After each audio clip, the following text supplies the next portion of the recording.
MP का आखिरी गांव सोंडा है। चारों तरफ से पानी से घिरा ये गांव राजस्थान बॉर्डर पर है। जब हमारी टीम इस गांव में पहुंची तो गांव में चारों तरफ केवल बर्बादी के निशान दिख रहे थे।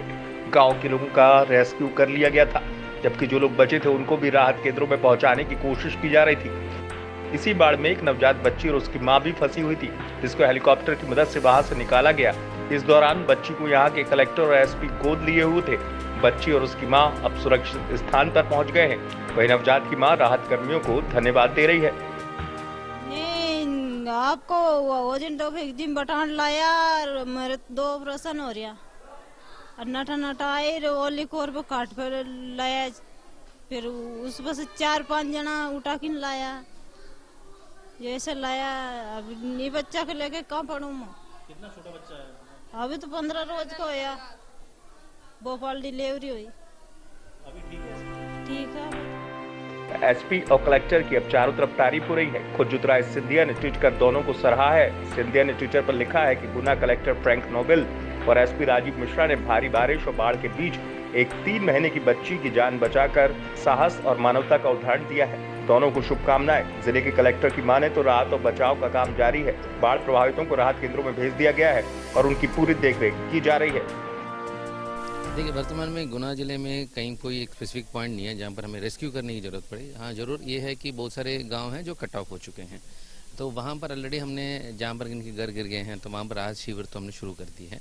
तो फिलहाल वर्तमान में कोई स्थिति नहीं है। एक आज सुबह ज़रूर था, एक पुजारी फंस गए थे सिंध नदी में एक मंदिर में, तो उनको भी आज सुबह रेस्क्यू कर दिया है वहाँ से। एंड राइट नाउ कहीं पर वहाँ पर ऐसी स्थिति नहीं है जहाँ पर हमें रेस्क्यू की आवश्यकता पड़े।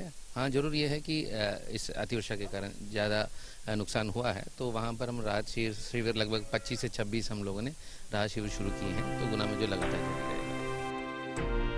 उधर पूर्व मंत्री जयवर्धन सिंह ने भी मदद का हाथ बढ़ाया है। जयवर्धन सिंह ने बाढ़ पीड़ितों के लिए राहत सामग्री का इंतजाम किया है। उन्होंने कहा कि उनसे जो बन पड़ेगा वो करेंगे।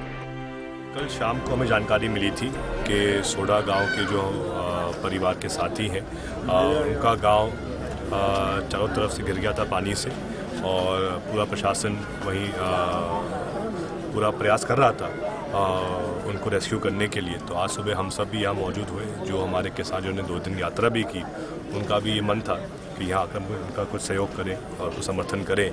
तो हमने कुछ यहाँ पे लगभग जो 150 विस्थापित लोग हैं जो कुछ दिन के लिए यहाँ पर रहेंगे राजस्थान में, उनके लिए हमने कुछ राशन सामग्री यहाँ पर वितरित की है।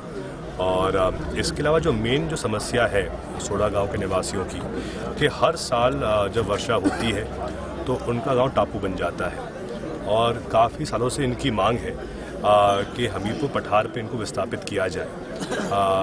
तो आज हमने बात करी कलेक्टर साहब से भी और इसके बारे में मैं एक पत्र भी लिखूंगा डीएम साहब को भी और मुख्यमंत्री जी को भी, क्योंकि ये एक बिल्कुल ही जायज़ मांग है और हर साल ये परेशानी आती है। हमने देखा अभी बुजुर्ग माता बहनें भी थी, अपने बच्चे भी थे जिनको एयरलिफ्ट किया गया है। लेकिन हम सबका ये प्रयास होना चाहिए कि अपन कोई स्थायी समाधान ढूंढे जिससे कि हमेशा के लिए जो इनकी मुश्किलें हैं वो ख़त्म हो जाए। मध्य प्रदेश और राजस्थान गवर्नमेंट का एक जॉइंट ऑपरेशन था ये जी, तो क्या आपस में एक म्यूचुअल अंडरस्टैंडिंग बनी थी उसको लेकर? ज़रूर, ये सबसे बड़ी बात है।